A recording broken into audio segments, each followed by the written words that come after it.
Would you rather have an easy sex life that doesn't demand anything from you, or all the things that you've listed, where God's actually used the journey of sexuality to teach you to become more like Him in very practical and tangible ways? Welcome to the Get Your Marriage On podcast. I'm your host, Dan Purcell, a Christian marriage and intimacy expert and coach. I'm on a mission to help couples have the best sex and most emotionally intimate marriages possible. Our episodes cover topics you've always wondered about and are packed with practical advice designed to help you take your marriage to the next level. Picture this. The journey of building an intimate marriage is much like a road trip through winding paths and scenic routes.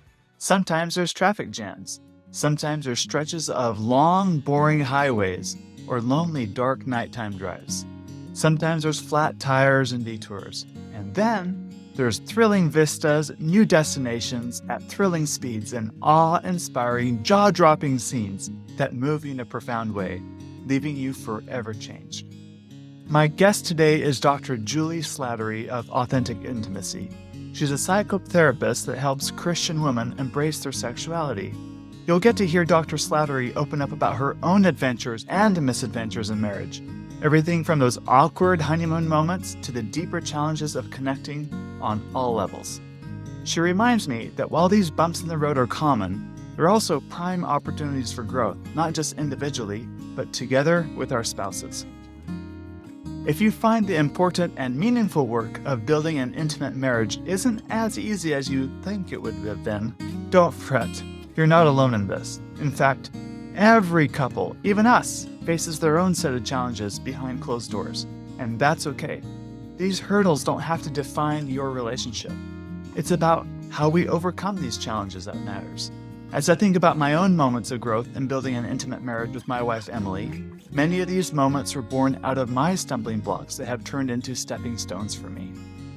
You'll love hearing about Dr. Julie Slattery's 4 pillars for a rock-solid intimate relationship. And stay to the end to hear her black belt sex tip, too. I sincerely appreciate your podcast reviews. Here's a recent review someone left on Apple Podcasts. This person said, "This podcast is exactly what I have been looking for. A great Christian podcast that isn't afraid to talk so openly about sex and intimacy in a way that helps you take responsibility for your marriage. I've gained so many new tools from Dan and his guests to help me take action in my marriage and do all I can do to be the best partner for my husband. I can't say enough good things about this podcast, and I try to bring it up in conversations with my other married friends so that they too learn and grow. Thank you so much for making this podcast." Well, that was a great review. Thank you. And thanks for sharing it with your friends too.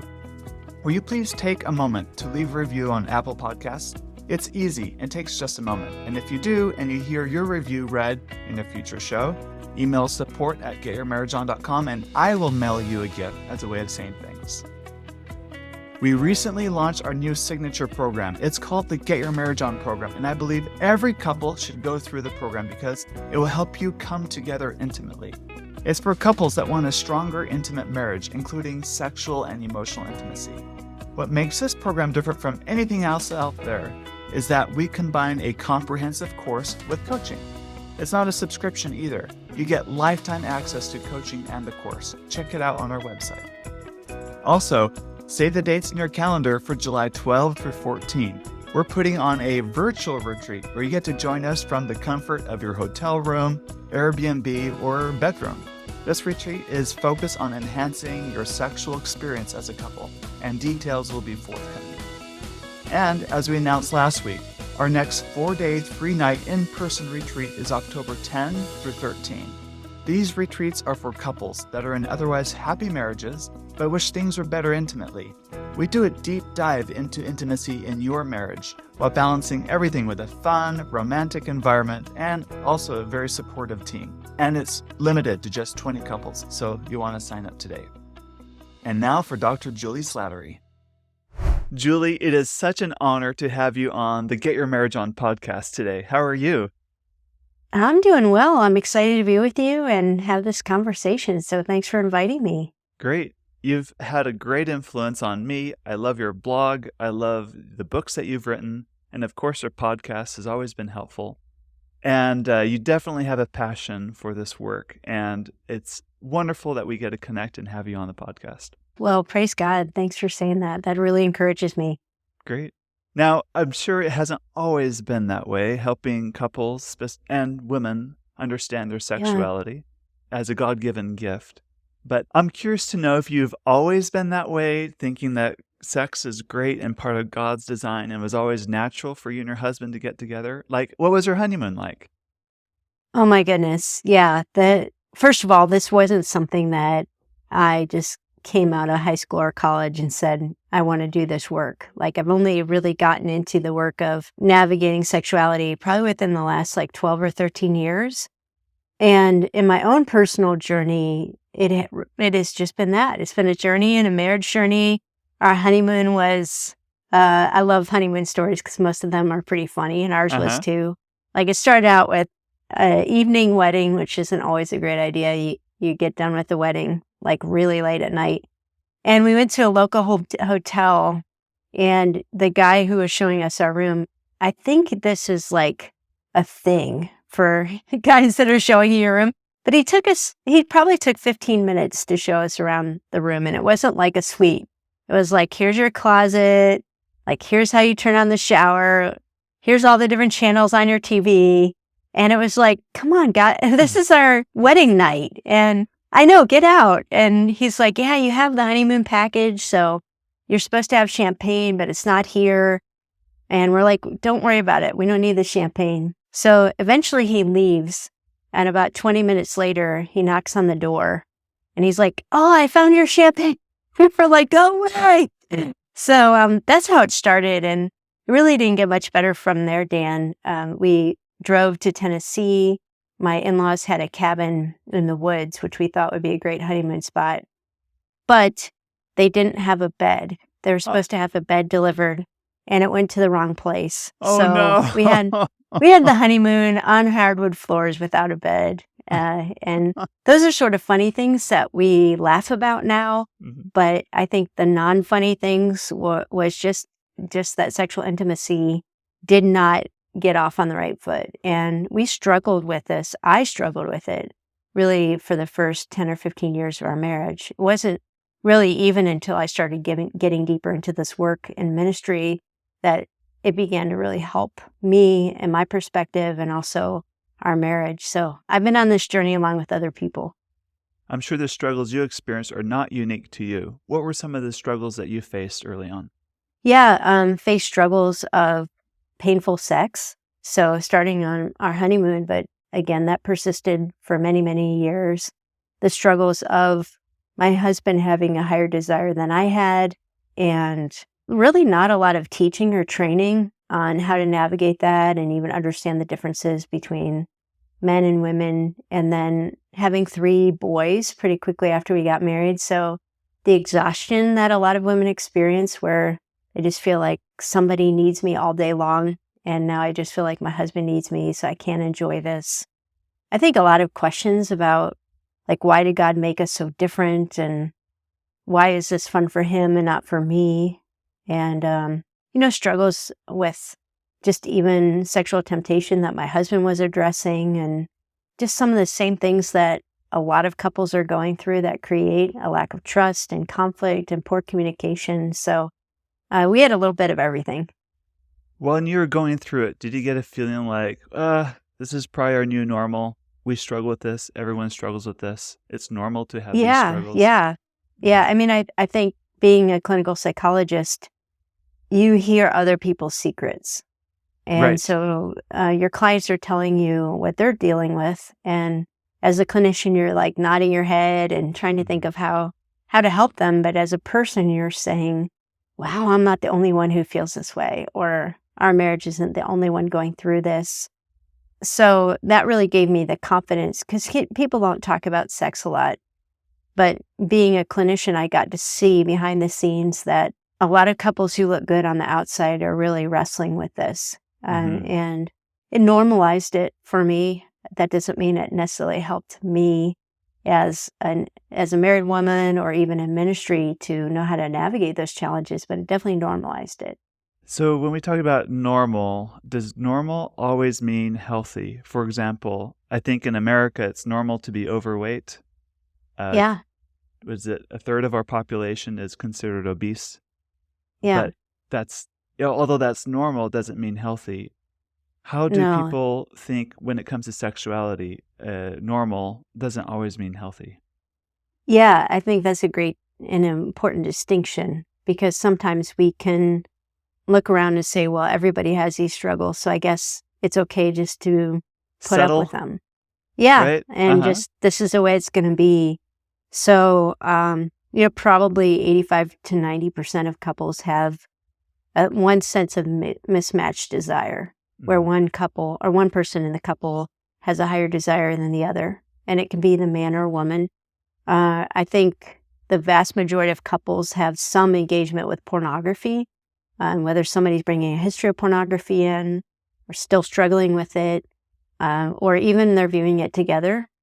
A lot of couples, at least one partner has sexual trauma from their past. I think the research shows about 75% of couples don't know how to talk about sex. So these things are all normal. Mhm. And there's a sense of I'm not alone when you realize, okay, I'm just one of those big numbers. Right. But that doesn't mean we settle and we stay stuck in there. It means, okay, well, a lot of us need to be intentional about learning and pursuing health and pursuing healing. So I do think probably, 15 years into our marriage, I just assumed these are normal struggles that most couples have. This is as good as it's going to get. I guess we're just not one of those lucky couples that just naturally is compatible and has a great sex life. So I did kind of settle, and it really took having a mentor who challenged me past that. And as I mentioned, the work that God's called me to do at Authentic Intimacy that helped me realize that God wanted me not just to settle. Yes. That's what I want to talk about Mhm. today. Not settling for mediocre. Yeah. Uh-huh. It's so easy to just settle there because there's no effort you need to expend on your part. You don't need to take full responsibility for your problems if you settle. Right. Tell me about your mentor. What was that experience like that really awakened you to no longer settle and move Yeah. on more? Uh-huh. Well, her name is Linda Dillow. She is now in her 80s. And she spent a lot of her life, she and her husband as missionaries in Eastern Europe and then in Hong Kong. So she's a godly, godly woman. And I think that's important to put out there. And she's an Mhm. older woman. And as she began to mentor me in ministry, she started asking me questions about my marriage, about sexuality and sexual relationship with my husband, which I was very uncomfortable with. It So sounds a little intrusive at first, it probably, was but it did feel that way, but I'm like, man, uh-huh. nobody's ever asked me these questions. Uh-huh. And I think, Dan, a real disconnect for me was that God actually wants me to fight for this in my marriage and to have a godly woman who spent most of her life in ministry and on the mission field say to me, this is important to your marriage and it's important to God was a real wake up call. Cause I think most couples think if I'm working on my sex life, it's only so I can have a more enjoyable life. Like it's all about me. And I think as we grow in our relationship with God, we learn more and more like it's not supposed to be about me. Like it's not about what you're going to get in this life. We want to live for eternity. And you can get to the place where you think your sex life is just an optional luxury and not a necessary part of walking with integrity with God. And so that was the first time I started to put the pieces together that this is not just an optional thing that I'm like, well, I guess it's not great. Just the same way you might say, well, I guess we won't live in a nice house. Like we can get past that. No, this is actually like a spiritual battleground that matters to God. And when I'm complacent about it, I'm really not engaging and inviting God to do the work of reclaiming that He wants to do. Do you find in your work too that the work of sexual development has so many parallels to spiritual development? Yeah, I really do. I think there is a direct parallel in the way God designed our sexuality. And this was definitely true in my life. And I've seen it play out in the lives of many other people that as you grow in intimacy with God, you have the capacity for greater intimacy with sexuality, and even to steward your sexuality well as a single person. And conversely, as God begins to heal and redeem your sexuality, it has spiritual implications. So one way I've said it is sexuality will never be a neutral issue in your relationship with God.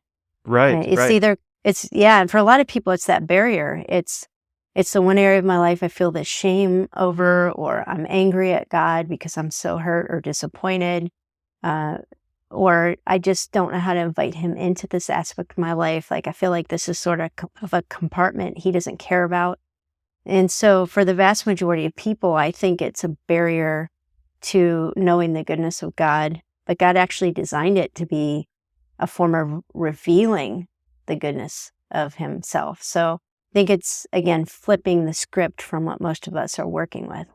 I like that. And a friend pointed out to me in the Genesis account of the creation, God commands, the plants and the fishes and the fowl all to multiply. But the commandment to replenish is unique to Adam and Eve. So to Adam and Eve alone, he says multiply and replenish. And of course, there's many interpretations of that. But my friend's interpretation is sex is far more than just multiplying. There's a replenishing aspect to it. It's about growing together, replenishing each other spiritually, physically, emotionally. It's a uniquely human trait that we have to find joy in our sexuality. Wow. Dan, I've never noticed that. I'm going to have to go back in Genesis and look at that. That's Check intriguing. it out. Yeah, I checked it out too, and it was right. So you talked about there's no neutral with God. There's also no neutral within a marriage and a couple too. Can you talk on that? Yeah. Yeah, I think that's equally true, that sex is never going to be a neutral issue in your marriage. So it might be like, oh, we don't really talk about it. I don't think it's that big of a deal. But when you pull back the layers of that, a couple that's not engaging in a healthy sex life or working towards it is going to have underlying, one of them at least is going to have some maybe resentment or bitterness. There's likely going to be shame. Like, you even look at the reasons why couples don't pursue a healthy sex life.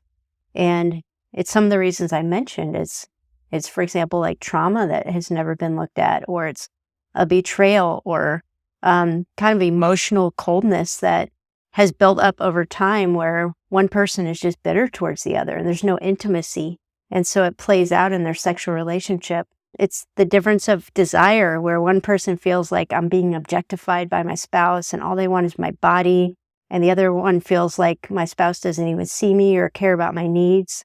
And so even though you may never talk about these things, they're going to tear you apart. And in a similar way, again, when we flip the script, we actually see that God created sex to be something that is meant to bond you together. And when you're on that journey together, it does become like this very special, private way that a husband and wife can build that bonding. Yes, and even just on a biological level of all the chemicals and hormones that our body produce, just reinforce what you just said. So you have this mentor. She asked you, how's your sex life? And you have this realization that there's more to be had here. And then you felt called to the work to share your message about godly sexuality to couples. Was it like a overnight change for you? Like, what was the process for you to become more comfortable with your sexuality? Yeah, it was not overnight. And I wouldn't say that it was like God healed me and my marriage first and then called me to this. No, actually, it was more like God called me to pursue him. And in that process, really burdened me with the pain a lot of people were experiencing around sexuality. And when we started the ministry is focused towards women. It's since expanded to pretty much all people, but for the first 5 or 6 years, it was exclusively women.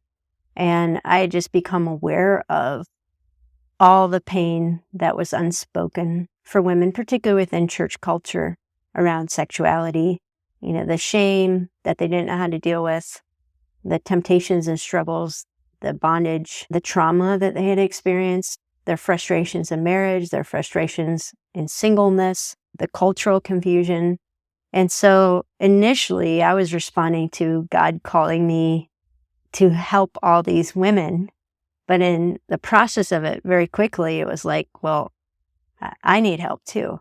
Like, I think sometimes we tend to say, well, yeah, I might have some wounds, but they're not nearly as bad as somebody else's. And I think when you're in ministry or you're in the field of psychology, that's a way that you can hide. But God, like when we get real with him, he's like, no, we got to go through you first. Uh-huh. And so I think the first few years as I was creating materials and starting to minister on this, like I was also going through the journey of how does this apply to me? And I'm still on that journey, like not just marriage, but how does this apply to parenting and how does it apply to loving my neighbor well and responding to culture well and all of it. So it's not like I figured this out, let me teach you. It's, hey, we're all on the pursuit of figuring this out together. And so I'm still on that journey. That's good. I think we all are. Yeah. And that's the exciting thing about this journey. There's always growth to be had.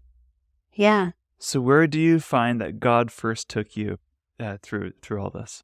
Yeah. Sometimes God just gives me real life object lessons. Uh-huh. And one of the first ones he gave me related to sexuality was I was cleaning up my kids' playroom and I was really frustrated about my sexual relationship in marriage. And I was praying to God, like, God, I can't figure this out. Why is it so much easier for my husband than it is for me? Like, this was supposed to be a gift.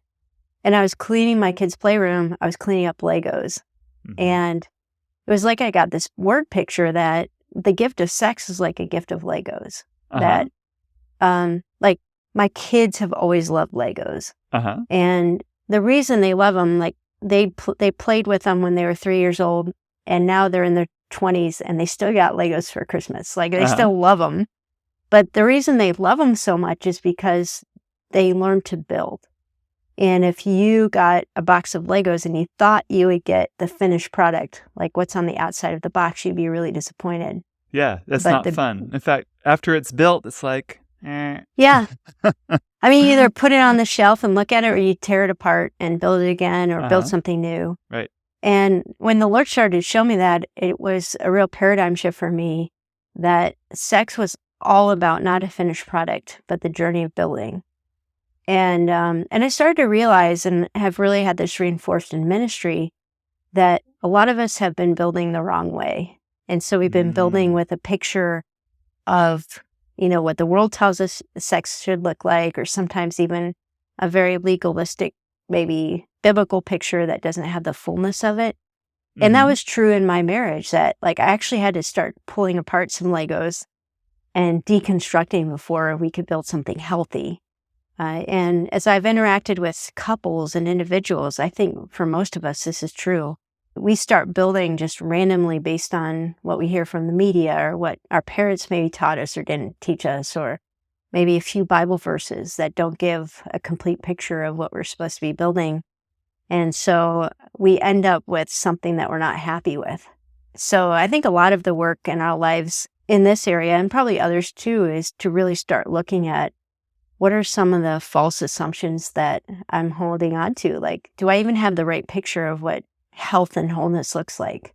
I like that metaphor, because if you're on step 70 of building a Lego kit, using the plans, and just things aren't lining up and connecting, you got to go back to what step was it where I missed it. You might have to go back even to like step 40 when you misplace a block by 2 bumps or whatever the technical term is. I can tell you build Legos. Like, it's so frustrating too, right, when you have to start tearing apart. But if you don't, you're never going to get the picture you want. And that's the issue, right? We're trying to build a great sexual relationship on a foundation where we've missed a few of the steps, or it wasn't complete, like you said. It wasn't the fullness of it. So in your mind, how do you build that foundation? What are the elements that create a good, healthy foundation? Yeah, I think for a lot of people, they don't think about sexuality this way, but if we read the Bible, we actually see that God gives us a picture of what we should be building. And the picture he gives us is the picture of his love for his people.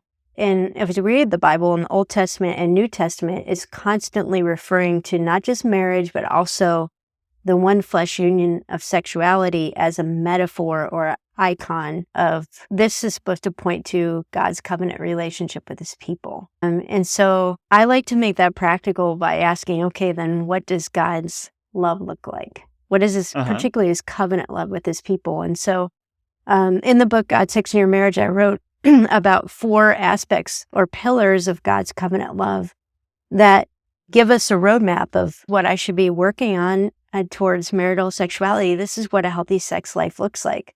And so I'll go ahead and list those 4 pillars and then we can talk about them. But the first one, it's built on a foundation of faithfulness. Yes. If you don't have faithfulness, you can't build any further. Like that's the foundation. The second one is it's a journey of intimate knowing. And it's not about activity, it's about intimacy. The third pillar is that it requires self-giving love from both people. So let me put that differently. It requires unselfish love from both people or sacrificial love. And then the fourth pillar, which is also an important pillar, is that it's a celebration of intimacy, that it's a passionate celebration, that it should be fun, that it should be exciting. But I think most people pick maybe 1 or 2 of those pillars and they think that's all there is to it. And if you're not working on all those pillars, you're not getting the complete picture of what God wants us to be experiencing. Yeah, it'd be incomplete, definitely. Yeah. Wow. Okay. So faithfulness, intimate knowing, Yep. that self-giving love, as you said, is that selfless component, and a celebration of intimacy. Right. Any stories of an individual or a couple you've worked with where they had struggles and then you helped them, maybe using a few of these pillars, help them build a better foundation for them? Yeah, I could give you a number of examples, but I'll give you one that's pretty extreme. Okay. There's a couple that has been married for, I think now about 12 years. And the wife heard me speak somewhere maybe like 5 years ago. And at the time, I was actually speaking on a marriage cruise. And she and her husband were separated on the way to divorce, but they'd already put the deposit down on this marriage cruise, so they had to go, but they were not communicating. She actually was so depressed, she was suicidal. And she had struggled with pornography. She had just all kinds of trauma and brokenness in her past. This couple, even though they're a Christian couple, had agreed to have an open marriage. So essentially their understanding was you can sleep with whoever you want. You can look at whatever pornography you want as long as I'm still the one you love, which is a pretty twisted way of viewing marriage. And but, it goes you know, against the biology that we talked about earlier, too. It does. But when I asked her, like, why, like, would you agree to an open marriage? She said that I didn't want our marriage to be, like, characterized by jealousy. Like, I just felt like jealousy kills marriages. So we'll pander to the jealousy so that we don't have to deal with it as a problem anymore. Right. Yeah. So as I said, that didn't turn out well for them. But when she first started to hear a different presentation on sexuality than she'd ever heard in the church before, it like really gave her hope and intrigued her. So she and her husband like really started to engage with us, started to go through some of our discipleship groups, got in counseling. Fast forward like a year and a half later, like they're really starting to thrive and realize that the reason their sex life was not just their sex life, but their marriage was falling apart was because faithfulness is the foundation. Like if you try to have intimacy without faithfulness, it's not safe. And so they started to realize, okay, we need to learn what faithfulness is.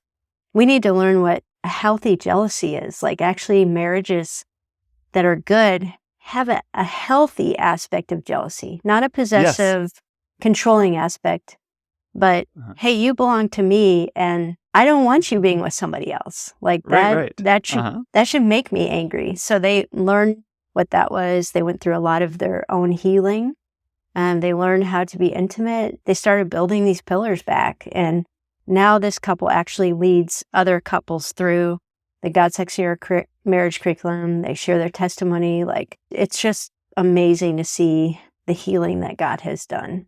Wow, that is such a great story. It's a dramatic night and day change. Yeah, and there's other ones. I think there are couples who don't know how to build an intimacy pillar.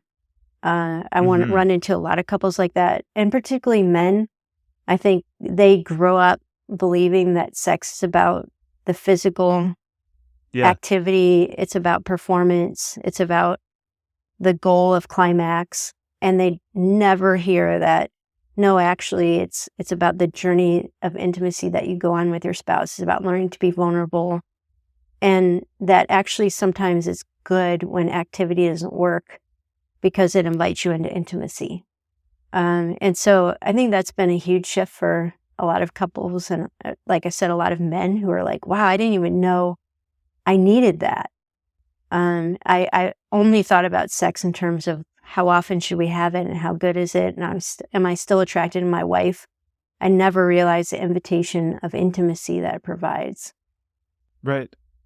And it's possible to function and go through a marriage with it being just on that physical. But I'm coaching a couple now where they realize, we can have orgasms. That's not the issue. But what we crave is something deeper. And it's that intimacy, that ability to really be known and to know. That's where that's the wall they're running up against. And there's so many reasons why people struggle with that, right? Really opening their heart. And a lot of it can be developmental. A lot of it could be just trusting themselves. And there's a lot to that. But there is. Good. Any examples on the self-giving love? Yeah. This is one of those pillars that I think I've seen examples of people erring on both sides. So I've seen situations where, somebody, all they have heard growing up and having it reinforced by pornography is sex is about getting your needs met. And even in church culture, the message can be, if you wait, like you're going to get married and have all your sexual desires met, all your fantasies, like it's going to be amazing.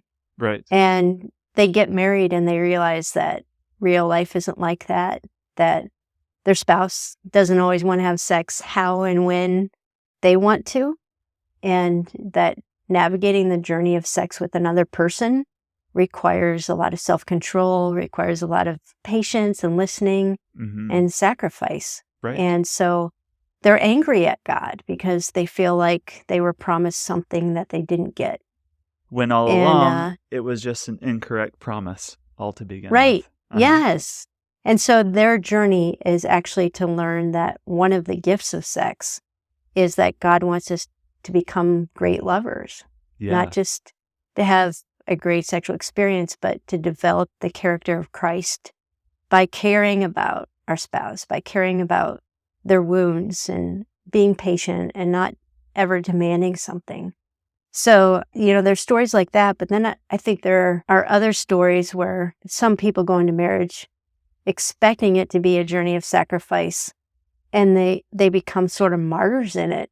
I think this can be true of a lot of women who start to believe that sex is just my duty. And it's not. Like, there's an element to which we're ministering to each other.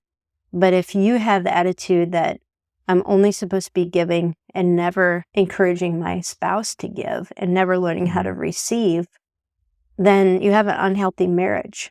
And so it's making sure there's a balance of what I said. Both people have to learn what it is to have sacrificial love. If one person is sacrificial and the other person is selfish, you are going to probably end up in an abusive kind of arrangement. And so this kind of covenant intimate love requires both people learning that sacrificial giving. Right. And if it's not abusive, at least it's codependent at one level or another too. Yeah. When as you were talking, I thought of my own journey, and the more my wife and I grow together sexually, it does mean I learn delayed gratification for me. I learn patience. I learn genuine love. I learn benevolence. I learn humility. I learn kindness. I learn attunement.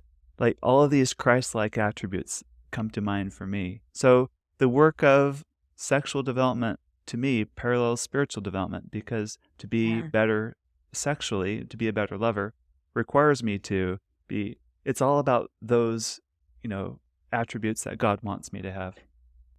Yeah, which is incredible. Like, which would you rather have?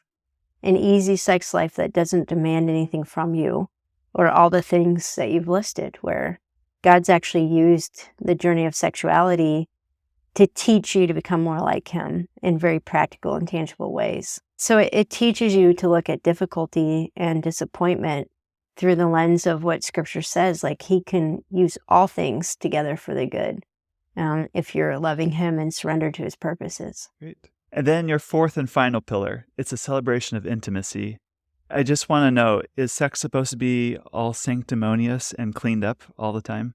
No, I don't think it is. I mean, I think if you only listen to those first three pillars and you don't have the fourth one, you can get that picture. Like, wow, we're supposed to love each other. We're supposed to talk all the time. We got to be faithful.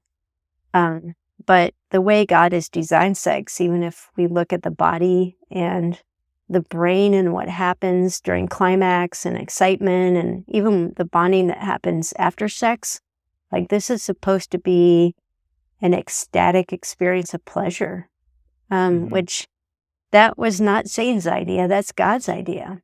And Right.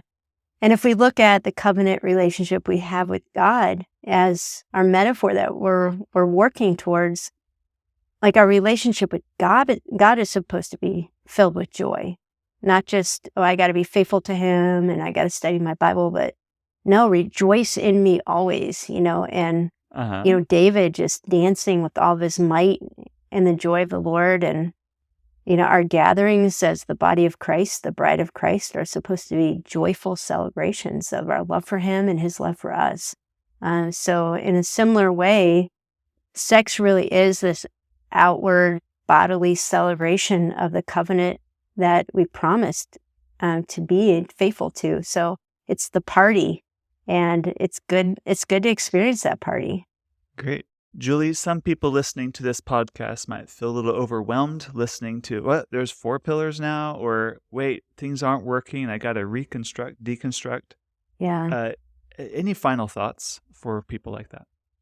Sure, absolutely. I hope you heard, even through my own story, that this has been a journey for me. It's been a journey for my marriage, even with 2 master's degrees and a doctorate degree in clinical psychology. I still struggled with this. And like I said, we're still journeying. And so I really encourage you to look at it as a journey, to give yourself grace, to give your spouse grace, and to just say, what's the first step we need to take? And it might be something like getting a book, like God's Section Your Marriage, or other good Christian books that you can read together. It might be continuing to listen to a podcast. It might be going to a counselor. It might be starting a conversation about, hey, how do we start working on our sex life? It might just be getting a babysitter so you can get alone and really start navigating these waters. So that would be my final encouragement, is think 10 years. If we're going to invest 10 years in this, where do we start? And let's be excited just about taking one step at a time. I like that. And great advice. Thank you. So as we wrap this up, I want to hear, you work on these 4 fundamentals, these 4 foundation items. You work on deconstructing false narratives that aren't helpful and reconstructing with those more based in truth that are helpful. Mm-hmm. What are your black belt sex tips? So this is you've gone from unhealthy back to baseline. Now you want to go from there to extraordinary. What advice do you give? Yeah, I think invest in your sex life. So Great. For a lot of people, the biggest investment we can make is time. Mm-hmm. So, you can have all the best aspirations, but you get so busy. And again, this feels like it shouldn't be a priority. Mm-hmm. And you don't date anymore. You don't get away on, just the 2 of you. And this is something that I have to be continually reminded of, even as I'm in this work. I tend to be really work-oriented and serious, and so my husband's the fun one. And even yesterday, he's like, when's our next vacation? And I'm like, next vacation, we just had one in November. Why are we thinking of another one? And even the one in November, it was like he had to badger me. Like, I'm like, well, we went on a vacation with the kids. He's like, no, that doesn't count. We need to get away, just the two of us. And I need to be reminded of that. I need to be like, we work together now. So I'm like, I'm with you all the time. But when do we have time regularly during the week, regularly during the year where we're just focusing on our intimacy? And to play, right? Yes. To play. Yeah. Yeah. And to forget about all the worries, because they're still going to be there when we get home from vacation or we get back from that date. But, the research shows that playing together and experiencing new things together and laughing together, those all also increase faithfulness and bonding and the feeling of friendship. And so it's a simple thing, but it makes a world of difference. Like if you talk to couples that are really satisfied in their intimacy, ask them how they prioritize time together. And you'll probably find that that's a really important piece, regardless of what season of life they might be in. That is so, so good. I love that. Time. It really is that. Yep. Because which might mean you need to take an honest look at your lifestyle and make some adjustments. Because you might be filling it with a lot of distractions that are keeping you away from building true and authentic intimacy. Yeah. Yep. That's See true what I of did all there? of us. I did. I saw it. It didn't go past me. Great. Julie, where can people go to find more about you, your incredible book, The God, Sex, and Your Marriage, and all the other good things that you do? Yeah, really the best place to go is our website, authenticintimacy.com. You can also find the Java with Julie podcast on whatever podcast app you like to listen to, but authenticintimacy.com kind of has links to everything. Great. Well, thank you. Thank you. It's been a joy. Thank you for watching this video. Don't forget to subscribe, like, or even comment below, and go see what other wonderful videos we have that will help you strengthen your marriage intimately.